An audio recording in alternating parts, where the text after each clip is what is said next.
Bom, estamos com ele, que vou falar por mim, tá? Eu tenho certeza que você tem a mesma opinião. O trabalho que ele faz na internet, né, é de suma importância para quem ainda não conhece ou para quem fica na dúvida da história da música, das músicas, de como ele fala, conta as histórias das músicas, como ele retrata. Se você ainda não assistiu, vá lá depois, mais pra frente ele vai falar um pouco desse momento do Instagram dele e das outras mídias também. Mas é um trabalho de suma importância, Thiago, que às vezes a gente próprio não tem essa dimensão de como a gente consegue atingir as pessoas, né? Da história da música, de como se formou, do que veio. Vamos começar a história, né? Quem é o Thiago da Serrinha? Rapaz, o Thiago da Serrinha é uma caixinha de surpresa. Realmente! Realmente! Quando eu olho para a minha trajetória, eu vejo tanta coisa. Mas eu acho que é a questão do geminiano, né? Eu sou geminiano. Mesmo, geminiano aí, tá certo aí. Outro geminiano. Aí é isso, cara. Aí cada hora se apaixona por uma parada, aí começa a fazer, aí daqui a pouco se apaixona por outra coisa, começa a fazer, aí vai fazendo. E eu tudo, graças a Deus, tudo que eu me aprofundei, né, deu certo, assim. E agora eu tô me aventurando na internet, vamos ver. Mas assim, o seu trabalho de verdade mesmo, muito, muito bacana, porque você busca saber da história das coisas, né? Mas vamos buscar também saber essa história primeiro. Vamos embora. Como é que você começou na música? Eu começo ali, eu nasci no Morro da Serrinha, né, em Madureira. Sim. E aí, eu tive a sorte de, no momento da minha infância ali, tinha alguns projetos sociais ali. É mesmo? Tinha lá o projeto Tocando a Vida, que era um projeto que dava aula de cavaquinho, violão, flauta doce, canto. Que legal. Pra molecada, e era na escola que eu estudava, na Escola Municipal República Dominicana. E aí eu descobri a música por causa de um balão. Né? Eu tava correndo atrás de um balão com bambu. Um balão, eu com 8 anos de idade, marrentando, vou pegar. Eu correndo atrás do balão, aí o balão foi descendo o morro, eu fui descendo atrás, só que um monte de adulto também correndo, eu ia pegar. Eu desci atrás do balão, aí quando eu chego lá, o balão cai dentro da escola, e aí eu larguei o bambu assim, claro que eu não peguei o balão, a galera pegou, e aí, só que quando dissipou essa confusão assim do balão, eu escutei um som vindo de dentro da escola. Aí eu falei, que é isso, velho? Aí eu pulei o muro, pra ver o que era, cheguei lá, um monte de moleque do meu tamanho com um cavaquinho no colo. Eu falei, ih, bicho, que é isso? Não sabia nem o nome do instrumento. Aí sai correndo pra casa da minha mãe. Falei, mãe, eu quero aprender aquele negócio que tá dando aula lá embaixo. É o quê? Eu falei, não sei, mãe, me leva lá. Eu quero aprender esse negócio. Ela falou, o quê, meu? Cheio de avental, toda molhada. Você vai embora, mãe, me bota lá na aula. Lá. Aí ela desceu comigo, ela não tô entendendo, vamos lá, cara. Aí ela foi, me matriculou, mas não tinha cavaquinho. Eu não tinha cavaquinho e no projeto também não tinha, naquele momento, pra doar, né? Eles doavam também o cavaquinho. Aí um dia chegou a minha vez, mas eu ainda fiz algumas aulas com o cavaquinho dos outros. É mesmo? Assistindo, só olhando, aí quando dava uma brecha, aprendeu? Agora passa pra cá. Eu ficava fominha. E aí a música entrou na minha vida através do cavaquinho, foi o meu primeiro instrumento. E aí a percussão entra na minha vida por causa do professor de cavaquinho. Porque ele fala que, se você quer ter uma boa palhetada, se você quer ter ritmo, você tem que tocar percussão. Aí o meu professor de cavaquinho, que foi o grande Rodrigo Maranhão, que é compositor, me leva no teu bumbá, me leva. E esse cara aqui era professor de cavaquinho da gente lá no Projeto Social. Que privilégio, hein? Pô, demais, cara. Aí ele falou, você tem que tocar percussão, se quiser ter uma boa palhetada, ter ritmo e tal. Falei, tá bom, então. Aí aprendi a tocar tamborim, aprendi pandeiro, aí foi ele que causou esse problema. Porque aí eu começo a tocar cavaquinho, aí esse projeto evolui por uma parceria, né, de governo e tal, e aí monta-se uma orquestra, né, eram 9 jovens ali, cavaquinhos, violões, e tinha um menino que era multi-instrumentista, tocava violão, ele tocava cavaquinho, violão tenor e bandolim na orquestra. E aí a gente ganhou uma bolsa para estudar no Conservatório Brasileiro de Música. Que legal, hein? A gente estudou lá, eu estudei harmonia, estudei 4 anos de harmonia lá, isso muito moleque ainda.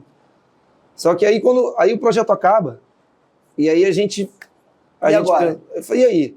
Éramos 9 da orquestra toda, éramos 9 cavaquinistas. Inclusive o Hamilton Fofão, né? Não sei se vocês conhecem lá na Serrinha também, que é um gênio, um compositor, sobrinho neto do César de Oliveira, né? Ainda por cima. Só. Ele compõe, tem a veia poética, é impressionante.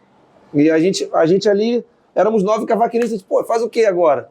A gente queria tocar junto, mas não dá pra tocar os 9 cavaquinhos. Sim. Aí Fofão ficou no cavaquinho e a gente foi tocar percussão, o resto foi tocar outra coisa. A gente poder tocar junto, porque Sim. a gente ia se desligar ali, né, se não fosse dessa forma. Aí montamos um grupo, né, a gente tocou muito junto, assim, tocando percussão ali. Aí eu fui virando percussionista, porque paralelamente a esse projeto social ali do Tocando a Vida, eu também desfilava no Império do Futuro. Que legal, que era tocando... no Império do Serrano. Isso. Império Serrano.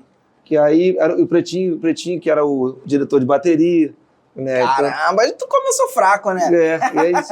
Só que assim, o Pretinho ele é 8 anos mais velho que eu, né? Então ele tinha 18, eu tinha 10. Então, aí tem uma foto que é maneira, ele regendo a bateria, eu lá no meio, assim, da bateria. A gente sempre olha essa foto, assim, de vez em quando. Ei, essa foto, olha essa foto. A gente fica que maneiro. Admirando, né? E triste também porque vários que estão ali naquela foto já partiram muito cedo, né? Já estão em outro plano muito cedo por conta de ter envolvimento com questões que não foram produtivas para a vida deles. E aí é isso. A percussão estava ali e também paralelo a tudo isso, né, no meio dessa parada. Por isso que eu falei que eu tive muita sorte ali na minha infância. Que tinha o projeto Tocando a Vida, onde eu estudei cavaquinho, tinha a bateria do Império do Futuro, onde estava ali tocando caixa, tocando terceira, tocando repique. E no meio disso tudo tinha um jongo. Caramba. Tinha um jongo da Serrinha, que aí quando eu ia e voltava da escola, eu passava ali em frente ao quintal do mestre Darcy, que era no meio da balaiada, em frente à casa do Fofão. E uma hora a escada passa assim do muro e você conseguia ver de cima o que estava rolando ali. Tinha umas rodas de jongo que rolavam com o mestre Darcy do jongo. E eu ficava olhando e falei, pô, gostei disso aí, mano. Como é que é? Gostei dessa parada aí. Só que naquele momento ali ainda, tinha uma como é que eu posso dizer? Tinha uma situação que era o seguinte, o jongo, ele tinha uma ligação religiosa, totalmente religiosa naquele momento. Só que, como os mais velhos foram fazendo a passagem, o jongo estava indo com eles, né? Sim. E o jongo não era uma coisa permitida para criança. É mesmo? Não era. Aí a vovó Maria Joana pede pro mestre Darcy e fala, ó, passa para as crianças, senão vai morrer. Sim. E aí eu sou da segunda geração de crianças que aprendeu essa parada. Que legal, né? hein? Por causa dela, por causa desse pedido dela. Aí ali no quintal da tia Ira, no quintal do priminho, tio Careca, eu aprendi a dançar o jongo primeiro, né? Eu entrei para esse movimento primeiro dançando, e aí, mas de olho no tambor ali. Uma hora que vagar. Uma hora que vagar eu vou. E aí foi isso. Aí, até então eu tava ali. É isso. A minha infância, né, mergulhado. Foi nesse celeiro ali, né? E aí por isso que eu falo, eu tive muita sorte. Assim, sim, com muita certeza. Sorte de ter nascido na Serrinha, primeiramente, e naquele momento, né? Naquele momento onde tinha tanta coisa acontecendo. E aí isso me moldou. Né? O jongo da Serrinha, depois que passa essa fase, o Grupo Cultural Jongo da Serrinha ganha uma sede lá em cima, né? A galera conseguiu aprovar projetos, construíram um centro cultural. Legal. E aí dava aula não só de jongo, mas também de outros instrumentos também, de dança afro, circo, né? Pô, que bacana. A parada cresceu, assim, era lá no Pico do Morro, lá onde eu morava. Eu sempre fico brincando com o Pretinho sobre isso, né? Que eu morava na cobertura e ele morava no segundo andar. E aí o Centro Cultural era lá na cobertura. E aí, depois que passa esse momento ali, o jongo da Serrinha se estrutura como grupo e começa a fazer shows também, né? Vira um grupo cultural, passa a se apresentar também, fazer shows, né? Viajar, né? Para tocar e tal. E eu ia. Tava junto, tava lá como dançarino, depois eu comecei a tocar. E aí, uma das cantoras do jongo naquela época, a única que não era nascida na Serrinha, que era a Luciane Menezes, que é de São João de Meriti, ela me viu tocando ali, ela queria fazer um projeto chamado Luciane Menezes e Grupo Pau da Brauna, que era a ideia dela era cantar ritmos do Brasil. Sim. Só que de uma forma que pudesse, né, ser, sei lá, gravável, comercial, de alguma forma, assim. Ela queria trazer um projeto para tocar esses ritmos do Brasil que não eram tocados, né? Coco, maracatu, ciranda, jongo, bumba meu boi, samba de roda, tudo isso a gente tocava. E aí ela chegou para mim e fez o seguinte, ela me viu tocando cavaquinho, tocando tambor, ela falou, você não se interessa em aprender outros ritmos do Brasil, não? Eu falei, claro. Como? Ela falou, você tem celular? Eu falei, não tenho. Aí ela falou, como é que eu te acho? Aí eu falei, vou dar um jeito. Aí consegui juntar lá. Eu ajudava as tias a carregar a bolsa do mercado. Eu ia juntando, fui juntando. Legal. Minha mãe deu uma força, meu pai deu uma força, a gente conseguiu comprar um Nokiazinho. Eu falei, eu preciso Então ter um isso aí telefone. era anos 90.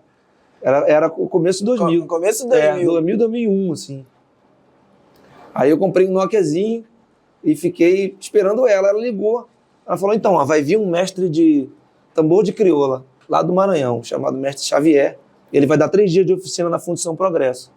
Eu não tenho tempo. Então você vai lá, aprende e me ensina. Pô. Aí eu falei, tá, mas como é que paga lá o negócio? Ela, não, passa aqui em casa, pega o dinheiro e vai lá. Aí eu fui. Pô, que oportunidade excelente, né? Saí de Madureira, fui pra Santa Teresa, peguei o dinheiro, desci pra lá, fui pra Fundição Progresso, fiz os 3 dias de oficina. Aí quando acabou, fui lá pra casa dela, no 3º dia. Falei, ó, é o seguinte, tambor de crioula é o seguinte, são 3 tambores, tambor grande, meião, crivador, né, toca pra São Benedito, data tal, a dança é assim, a música, cantei os negócios pra ela. Aí ela, pô, gostei. Ela, então, tá vindo um outro mestre aí também, lá do Maranhão, mas de Bumba Meu Boi. Fica afim? Já tô. É a mesma coisa, saí de Madureira, fiz todo esse processo.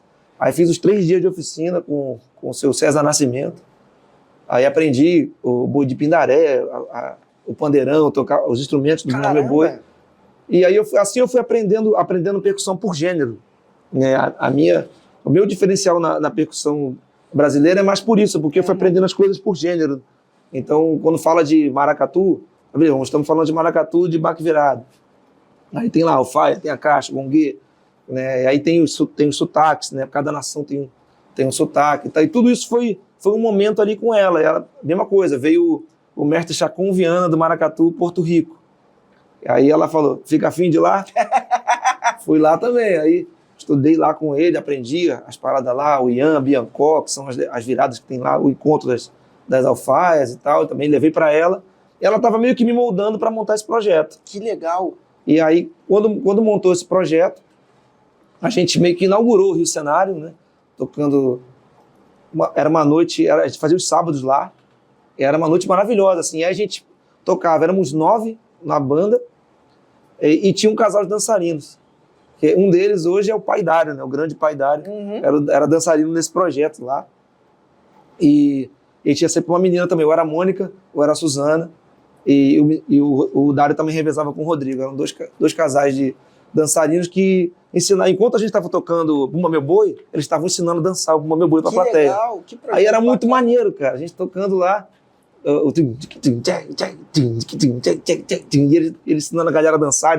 Tinha gente, chegou um momento nessa parada, que tinha gente que ia com roupa de academia pra noite. O negócio era à noite, era sábado à noite. A galera ia com roupa de academia, de tênis, calça leg, pra dançar. Ia pro Rio Cenário pra dançar. Sacou? Que legal. E esse foi um momento muito maneiro. Esse projeto deu fruto, assim, deu um disco. Existe um disco desse projeto, chamado Luciano Menezes e Paulo da Brauna. Aí foi minha primeira gravação profissional, assim. Primeira vez que eu entrei no estúdio para gravar, né, um disco, assim, entender. E aí começa também uma caminhada maneira que, nesse projeto, um dos percussionistas era o Paulino Dias, que foi um cara que virou meio que meu pai musical, assim. Ele era o cara que... Ele foi o primeiro cara que me moldou, assim, tipo, mano... tava tocando tamborim, aí começava a acelerar, aí ele falava, tá com pressa? Quer chegar... Ele falava, quer chegar primeiro no final da música? Olha qual passo, não atravessa. Aí, tipo, correndo, ansioso, né? Aí ele, calma. Aí quando tocava alto, né? Tocava muito alto, aí ele, não tá se ouvindo, não? Você não tá se ouvindo, não? Eu aprendi com esses caras,